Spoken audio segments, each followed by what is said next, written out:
I'm not going to put your grade on this. Okay, I was going to tell her that, like, please videotape Dr. Finn's grade for me. Can I go? You can go. Go for it.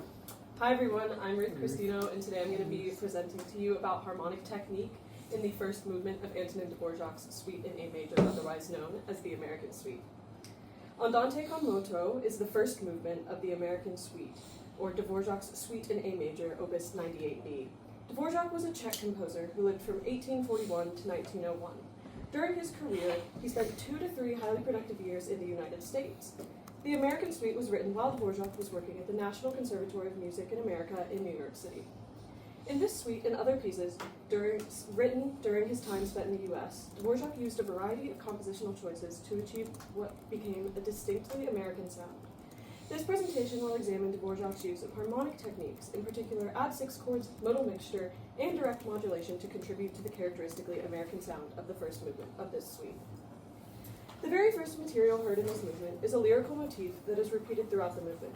It first appears in measures 1 through 4 and is repeated or mimicked closely at least 6 times. Here it is pictured in figure 1 as played at rehearsal 3. Each time it is stated, it begins with an A major add-6 chord, built with A natural, C sharp, and F sharp, orchestrated in various ways. The root and the third of the A major chord being present, as well as the key signature of the piece being an A major, sets the piece definitively in that key. Starting this motif on an A major add-6 chord rather than a typical A major chord built on A natural, C sharp, and E natural, however, creates harmonic uncertainty that Dvořák continues to play with throughout the music. This contributes to the piece's engaging character, giving it a constant sense of forward motion. Starting at rehearsal 2, Dvořák takes his use of harmonic technique further by introducing modal mixture. In measure 14, a new motif, to be referred to as the mordant motif, is introduced for the first time. Here it is in figure 2.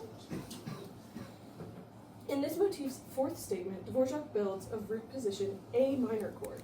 By using the fifth, E natural, rather than employing the add-6 chord as he did with the lyrical motif previously discussed, Dvořák highlights his use of modal mixture. Hearing the minor third of A natural to C natural as framed by the perfect fifth of A natural to E natural contributes to a definitively minor sound. 4 bars after rehearsal 3, the shift to a minor mode is unequivocal. Measure 31, Pochettino Piomoso, sees a direct modulation to A minor. Shortly thereafter, at rehearsal 4, the mode and key changes become more frequent than anywhere previously in the piece. Dvořák rapidly shifts from D-flat major to D-flat minor to C major to A minor in a matter of just 6 bars.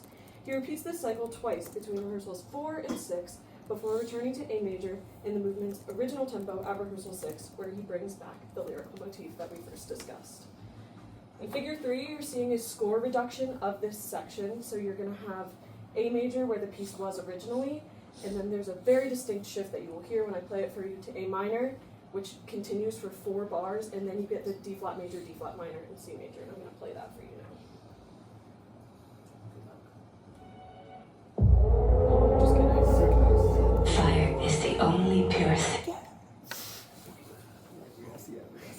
You did not know me. I was not.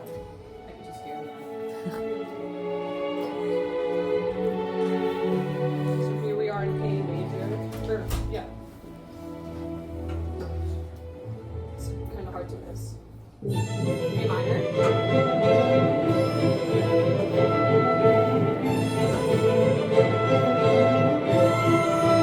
Now we start the rapid changes.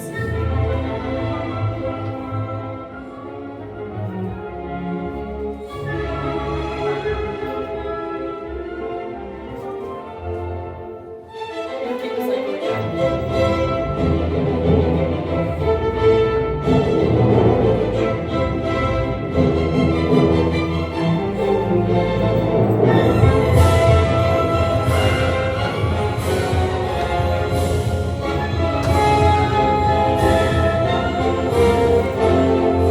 Then we slow down, and we slowly get back to A major. It's really beautiful though, so I'm gonna let you hear that cadence.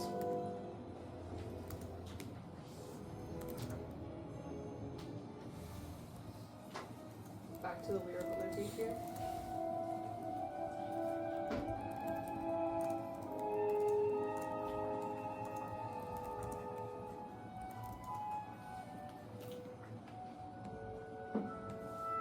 Back to where we started.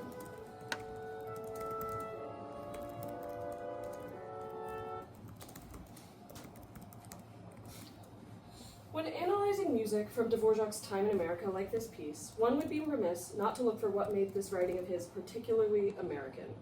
During his time in the US, Dvořák produced three of his better-known works: his Ninth Symphony, the New World Symphony, String Quartet No. 12, the American Quartet, and this, the American Suite. The way Dvořák uses various harmonic techniques, particularly modal mixture in the first movement of the American Suite, contributes to the piece's characteristically American sound by representing contrast and contradiction in the music. Contradiction is an integral ingredient to the modern American identity. The music is pulled back and forth between major and minor modes in the key of A and in D flat. One can draw a parallel to being an American, encouraged to simultaneously hold values that are conflicting, such as individualism and nationalism. Nationalism in the United States at all is an inherent contradiction when one considers the country's population is composed much more of immigrants than of people of indigenous origin. Thank you so much.